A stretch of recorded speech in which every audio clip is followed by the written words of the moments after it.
सबसे पहले हम आपको यह बताएंगे कि क्या अरविंद केजरीवाल आज उसी राजनीतिक स्थिति में फंस गए हैं जिसमें आज से 12 साल पहले दिल्ली की पूर्व मुख्यमंत्री शीला दीक्षित फंसी थी। समय का चक्र देखिए, 12 साल पहले वर्ष 2013 में जब दिल्ली के विधानसभा चुनाव हुए थे, तब शीला दीक्षित की सरकार को 15 साल पूरे हो चुके थे। उनकी सरकार पर भ्रष्टाचार के आरोप लग रहे थे। सरकार के खिलाफ जबरदस्त एंटी इनकम्बेंसी थी और दिल्ली का आम आदमी कांग्रेस की सरकार से त्रस्त हो चुका था। हालांकि आज भी बहुत सारे लोग ये मानते हैं कि शीला दीक्षित की सरकार में दिल्ली में बहुत काम हुआ है। उस समय अरविंद केजरीवाल दिल्ली के लिए एक नई क्रांति बनकर आए और उन्होंने वादा किया कि वो दशकों पुरानी इस घिसी पिटी राजनीतिक व्यवस्था को हमेशा के लिए बदल देंगे। लोगों को यह बात बड़ी अच्छी लगी कि केजरीवाल उस समय यह कहते थे कि वो मुख्यमंत्री बनने के बाद भी कभी भी बड़ा बंगला नहीं लेंगे, बड़ी गाड़ी नहीं लेंगे, सुरक्षा नहीं लेंगे और एक आम आदमी की तरह रहेंगे और दिल्ली के लिए एक आम आदमी की सरकार जो है वो चलाएंगे। और इसीलिए उन्होंने अपनी पार्टी का जब नाम रखा तो वो भी आम आदमी पार्टी रखा। दिल्ली के लोगों को बड़ी उम्मीद थी कि एक व्यक्ति ऐसा आया है जो कहता है कि मैं भ्रष्टाचार को जड़ से खत्म कर दूंगा। एक व्यक्ति ऐसा आया है जो नेताओं की तरह नहीं दिखता, जो नेताओं की तरह बात नहीं करता, जो नेताओं से बड़ा अलग है। एक व्यक्ति ऐसा आया है जो कहता है कि इस दशकों पुरानी घिसी पिटी राजनीतिक व्यवस्था को हम तोड़ देंगे और आम आदमी को सबसे ज्यादा महत्व मिलना शुरू हो जाएगा। एक नई प्रकार की राजनीति वो शुरू करेंगे। इसलिए दिल्ली की जनता अरविंद केजरीवाल पर भरोसा करके उन्हें यहां ले आई। इस नई क्रांति के विचार ने शीला दीक्षित की सरकार को 15 वर्षों के बाद सत्ता से उखाड़कर फेंक दिया। लेकिन जो 15 वर्ष पहले शीला दीक्षित के साथ हुआ था, आज उसी का डर केजरीवाल को भी सता रहा है। ऐसा लग रहा है कि 12 साल में ही केजरीवाल की दिल्ली में जो क्रांति है वो अधूरी रह जाएगी और वो इस बार हार सकते हैं। ये बात हम क्यों कह रहे हैं? ये तो वैसे दिल्ली की जनता तय करेगी कि केजरीवाल हारेंगे या जीतेंगे। अगर जीतते हैं तो चौथी बार सरकार बनाकर वो एक नया रिकॉर्ड बना देंगे, इतिहास रच देंगे। अगर हारते हैं तो बीजेपी की वापसी भी बड़ी ऐतिहासिक होगी। लेकिन आज बड़ा सवाल यह है कि केजरीवाल अगर हार जाते हैं तो क्या केजरीवाल जिस क्रांति के वादे के साथ आए थे, आपने कभी सोचा है उस क्रांति का क्या हुआ? जिस क्रांतिकारी अरविंद केजरीवाल को दिल्ली की जनता लेकर आई थी बड़े जोर शोर से, उस क्रांति को तो हम भूल ही गए। और यह क्रांति क्या अधूरी रह जाएगी? क्या यह क्रांति अब समाप्त हो चुकी है? यह बात हम इसलिए कह रहे हैं क्योंकि 8 बड़े एग्जिट पोल्स में यह अनुमान लगाया गया है कि बीजेपी को दिल्ली की 70 सीटों में से 39 से 47 सीटें मिल सकती हैं। यह एग्जिट पोल्स का अनुमान है। ये एग्जिट पोल्स बता रहे हैं कि आम आदमी पार्टी को इस बार 23 से 31 सीटें ही मिल पाएंगी और कांग्रेस को 0 से 1 सीट मिल सकती है। यह निष्कर्ष है सारे बड़े एग्जिट पोल्स का। इसके अलावा सारे एग्जिट पोल्स यह बता रहे हैं कि बीजेपी का वोट शेयर लगभग 10% बढ़ सकता है और आम आदमी पार्टी का वोट शेयर 10% कम हो सकता है। पोल ऑफ पोल्स में जब हमने पूरा हिसाब किताब लगाया सारे एग्जिट पोल्स का, तो उसका निष्कर्ष यह निकला कि इस बार बीजेपी को 48% वोट मिल सकते हैं। यानी बीजेपी का जो वोट बैंक है वो 48% तक ऊपर जा सकता है। आम आदमी पार्टी को 43% वोट मिलेंगे और कांग्रेस को 7% वोट मिलने का अनुमान है। अब इसका मतलब समझिए, बीजेपी को पिछली बार 38% वोट मिले थे और अनुमान है कि इस बार उसे 48% से ज्यादा वोट मिल सकते हैं। यानी 10% का जो जंप है यह बीजेपी को मिल रहा है। बीजेपी 38 से 48% पर चली जाएगी। आम आदमी पार्टी को पिछली बार 53.5% वोट मिले थे और इस बार उसे 10% कम वोट मिल सकते हैं और उसका वोट शेयर रह जाएगा 42-43% के आसपास। तो इसका मतलब यह है, एग्जिट पोल्स का जो इस समय जो हिसाब किताब आ रहा है वो ये कहता है, देखिए बड़े स्क्रीन पर आप जरा देखिए एक बार, एग्जिट पोल जो टोटल सीट दिखा रहे हैं वो देखिए यही है। बीजेपी 39 से 47, आम आदमी पार्टी 23 से 31 और कांग्रेस पार्टी 0 या फिर बहुत ज्यादा हुआ तो 1 सीट कांग्रेस पार्टी जीत सकती है भारत की राजधानी दिल्ली में। कांग्रेस की हालत देखिए, भारत की राजधानी दिल्ली में कांग्रेस का खाता भी शायद ना खुले इस बार, और अगर खुल भी गया तो ज्यादा से ज्यादा 1 सीट। यहां आप ये भी देख सकते हैं कुल सीट हैं 70 दिल्ली की विधानसभा में, और 36 सीटें चाहिए सरकार बनाने के लिए। बीजेपी कम से कम 39, ज्यादा से ज्यादा 47 तक जा सकती है। अब यह क्यों हुआ?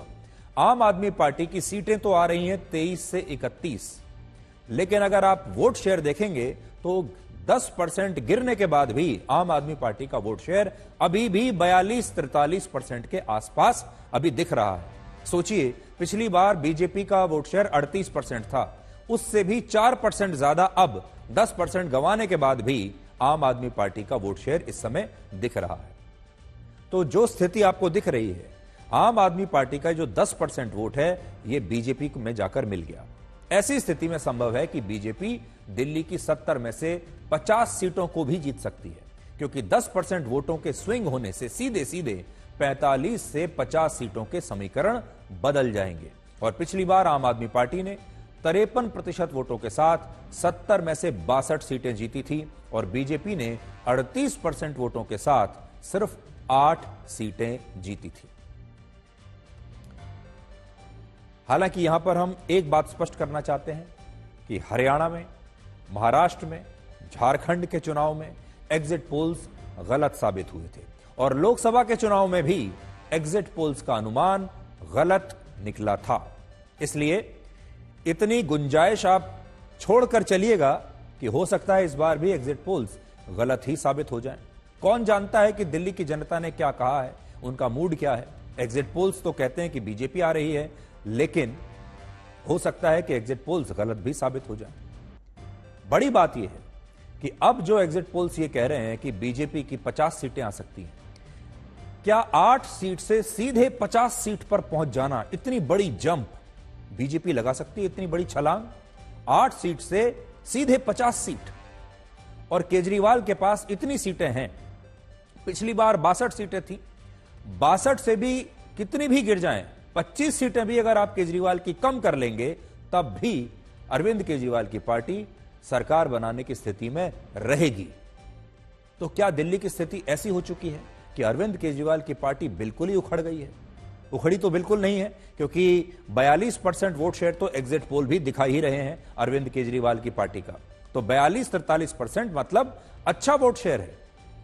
बीजेपी का तो 38% ही था पिछली बार, लेकिन 42% वोट शेयर के बाद भी केजरीवाल अपनी सरकार नहीं बना पाएंगे अगर ये एग्जिट पोल सही हैं तो। अरविंद केजरीवाल ने वर्ष 2013 और फिर 2015 का विधानसभा चुनाव मुफ्त की रेवड़ियों से नहीं जीता था। आज थोड़ा सा पुराने जमाने में जाने का समय है। उस समय केजरीवाल क्यों जीते थे? तब तो उन्होंने मुफ्त में कुछ नहीं दिया था। ये मुफ्त की रेवड़ियों के बारे में दिल्ली के लोगों को पता ही नहीं था। उस दौर में 2013 में और 2015 में उस समय लोगों ने केजरीवाल के इस क्रांतिकारी मॉडल को बड़ा पसंद किया था, जिसमें वो पूरी राजनीतिक व्यवस्था को बदलने की बात कहते थे, भ्रष्टाचार को जड़ से खत्म करने की बात कहते थे। जब वो एक छोटी गाड़ी में चलकर आते थे, लेकिन जब वो ऐसा करने में नाकाम रहे, ना तो उन्होंने राजनीतिक व्यवस्था को बदला, ना अपनी नेतागिरी को बदला, ना उन्होंने राजनीतिक व्यवस्था भ्रष्टाचार को बदला, तब जब 2020 का चुनाव आया, तब तक अरविंद केजरीवाल समझ चुके थे कि वो भी बाकी नेताओं की तरह ही बन चुके हैं। उनकी पार्टी भी अब बाकी पार्टियों की तरह बन चुकी है। उन्होंने भी ऐसे नेताओं से और ऐसे उद्योगपतियों से हाथ मिला लिया है जिनके बारे में किसी जमाने में वो ये कहते थे कि मैं इन्हें एक्सपोज कर दूंगा। और ये तब की बात है जब केजरीवाल मुफ्त की रेवड़ियों का नया बिजनेस मॉडल लेकर आए, और वर्ष 2020 का चुनाव उन्होंने पूरी तरह से मुफ्त की रेवड़ियों के सहारे जीता, और दिल्ली की जनता ने मुफ्त की रेवड़ियां खाई और वो क्रांति को भूल गए। आज पूरे देश को हम ये याद दिलाना चाहते हैं कि क्या पूरा देश, खासतौर पर पंजाब के लोग, खासतौर पर दिल्ली के लोग, क्या इस क्रांति को भूल चुके हैं जिस क्रांति का वादा अरविंद केजरीवाल ने किया था? और अगर भूल चुके हैं, उन्हें यह बात पसंद आ रही है, नहीं पसंद आ रही है, इस शनिवार को इस बात पर भी यह जनमत संग्रह होगा कि उस क्रांति का क्या हुआ। क्या वो क्रांति समाप्त हो चुकी है या उस क्रांति से लोगों को अभी भी कुछ उम्मीद बची है? अब ऐसा लगता है कि दिल्ली में खराब हवा, खराब पानी, खराब सड़कें और विकास न होने से लोगों ने यह किया है कि वो मुफ्त की रेवड़ियां तो लेंगे, लेकिन इसके लिए वो आम आदमी पार्टी को नहीं बल्कि बीजेपी को चुनेंगे। अगर एग्जिट पोल सही हैं तो इसका मतलब यह होगा कि दिल्ली के लोगों को मुफ्त की रेवड़ियां तो चाहिए, लेकिन इस बार केजरीवाल से नहीं चाहिए, इस बार मोदी से चाहिए। और दिल्ली की जनता यह चाहती है कि रेवड़ियां भी मिलती रहें, बिजली पानी का बिल भी माफ हो, बसों में किराया भी माफ हो जाए, बाकी पैसा भी आता रहे और साथ में दिल्ली की सड़कें भी सुधरें, दिल्ली की हवा भी सुधरे और दिल्ली में जो व्यवस्था है, विकास है, वो भी होता रहे। यानी दिल्ली की जनता को दोनों हाथ में लड्डू चाहिए, रेवड़ी भी चाहिए और विकास भी चाहिए। अगर ऐसा होता है, अगर बीजेपी आती है, तो इसका मतलब यह होगा दिल्ली में इस बार का चुनाव आम आदमी पार्टी वर्सेस बीजेपी के बारे में नहीं था, बल्कि यह चुनाव जो है यह असल में केजरीवाल वर्सेस केजरीवाल का ही चुनाव है। लोगों को यह तय करना था कि उन्हें दिल्ली में 12 वर्षों के बाद भी केजरीवाल चाहिए या केजरीवाल नहीं चाहिए। अगर आप धुरी देखें इस चुनाव की, तो इस चुनाव की धुरी में या इस चुनाव के नीचे आपको विकास का मुद्दा नहीं दिखाई देगा। इस चुनाव का मुद्दा एक ही है, केजरीवाल चाहिए या नहीं चाहिए। तो यह केजरीवाल का चुनाव है, यह केजरीवाल पर जनमत संग्रह है। दिल्ली के लोगों को यह तय करना है कि वो अगले 5 साल केजरीवाल के साथ रहना चाहते हैं या केजरीवाल के बिना रहना चाहते हैं। अगर आप एक कारण और एक मुद्दा दिल्ली का पूछें हमसे, तो मुद्दा यही है, केजरीवाल और नो केजरीवाल। और ऐसा लगता है कि लोगों ने इस बार केजरीवाल को शायद खारिज कर दिया है। अगर ये एग्जिट पोल सही हैं तो दिल्ली में आम आदमी पार्टी की जीत के बाद भी उसकी चुनौतियां कम नहीं होंगी। अब हम दूसरा सिनेरियो आपके सामने रख रहे हैं। मान लीजिए अरविंद केजरीवाल जीत जाते हैं, पिछली बार की तरह 62 सीटें तो नहीं आएंगी, लेकिन मान लीजिए कि 35-36 सीटें लेकर किसी तरह से जीत जाते हैं, तो क्या यह इस बार बहुत आसान रहने वाला है? इस बार आसान बिल्कुल नहीं रहेगा। और मैं आपको बताता हूं कि एक बहुत बड़ी चुनौती उनका इंतजार कर रही है, जिसके बारे में किसी ने सोचा नहीं है। शराब घोटाले के मामले में ईडी ने केजरीवाल और मनीष सिसोदिया के साथ साथ आम आदमी पार्टी को भी आरोपी बनाया है।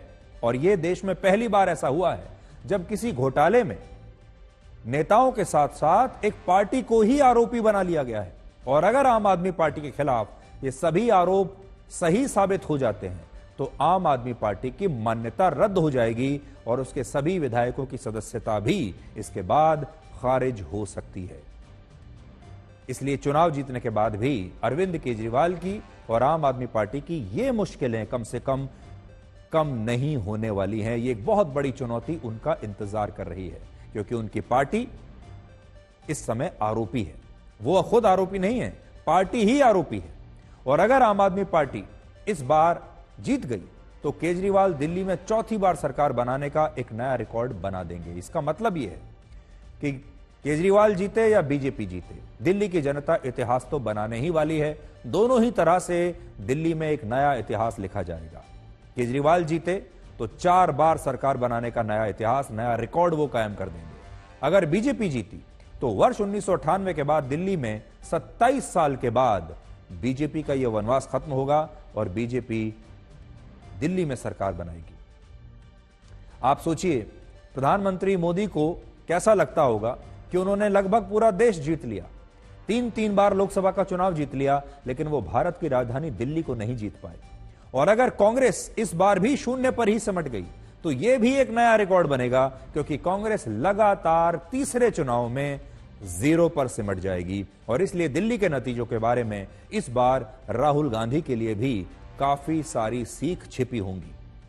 लोकसभा चुनाव के बाद कांग्रेस पहले हरियाणा हारी, महाराष्ट्र हारी और अब दिल्ली में भी कांग्रेस दूर दूर तक कहीं लड़ाई में नहीं है। राहुल गांधी को यह सोचना होगा कि जिन मुद्दों की वो राजनीति कर रहे हैं, जिन मुद्दों पर वो वीडियो के बाद एक वीडियोस बना रहे हैं, वो मुद्दे उन्हें चुनावों में वोट क्यों नहीं दिलवा पा रहे हैं।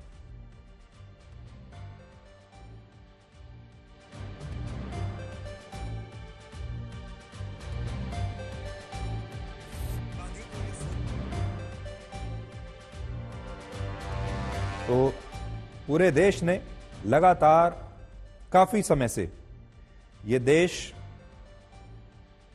राहुल गांधी के वीडियोस देख रहा है। राहुल गांधी लगातार वीडियोस बना रहे हैं और देखिए, जब मैं आपको ये खबर सुना रहा हूं तभी अरविंद केजरीवाल का एक सोशल मीडिया पर पोस्ट आया है और मैं आपको दिखाता हूं कि केजरीवाल जी ने क्या लिखा है। ये देखिए, ये अरविंद केजरीवाल का पोस्ट है एक्स पर और पढ़कर अब आपको सुनाता हूं केजरीवाल क्या कह रहे हैं। उन्होंने लिखा है, कुछ एजेंसीज दिखा रही हैं कि गाली गलौज पार्टी की 55 से ज्यादा सीटें आ रही हैं। मतलब उनका कहना है कि बीजेपी की 55 से ज्यादा सीटें आ रही हैं। पिछले 2 घंटे में हमारे 16 उम्मीदवारों के पास फोन आए हैं कि आप छोड़कर उनकी पार्टी में आ जाओ, मंत्री बना देंगे और सबको 15-15 करोड़ रुपए देंगे।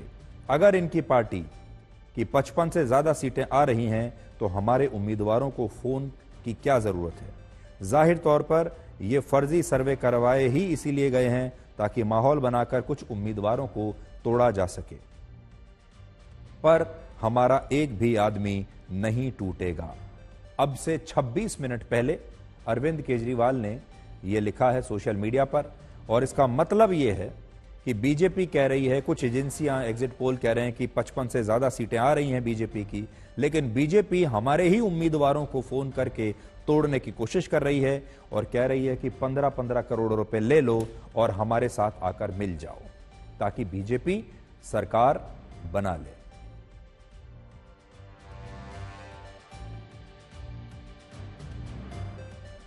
तो शनिवार का जो दिन है वो बड़ा दिलचस्प रहने वाला है। एग्जिट पोल्स ने इस चुनाव को बड़ा दिलचस्प बना दिया है और हम आपसे आज फिर से ये कहना चाहते हैं कि एग्जिट पोल जो कह रहे हैं उस पर आपको आंख बंद करने की आवश्यकता, आंख बंद करके विश्वास करने की आवश्यकता नहीं है। एग्जिट पोल पहले गलत साबित हो चुके हैं कई बार, इस बार भी हो सकते हैं, सही होंगे गलत होंगे हम कह नहीं सकते।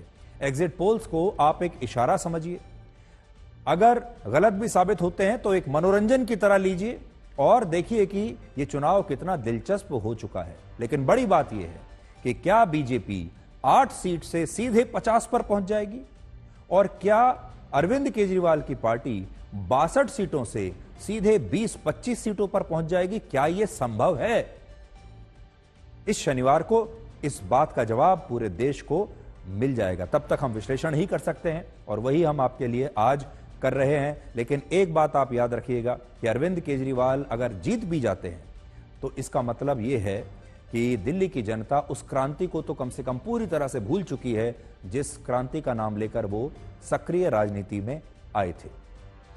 और अगर वो हार जाते हैं तब तो आप समझ लीजिए कि ये बात पक्की ही है कि वो क्रांति बिना कोई नतीजा दिखाए पहले ही समाप्त हो गई। उस क्रांति की जो लौ है वो बुझ चुकी है।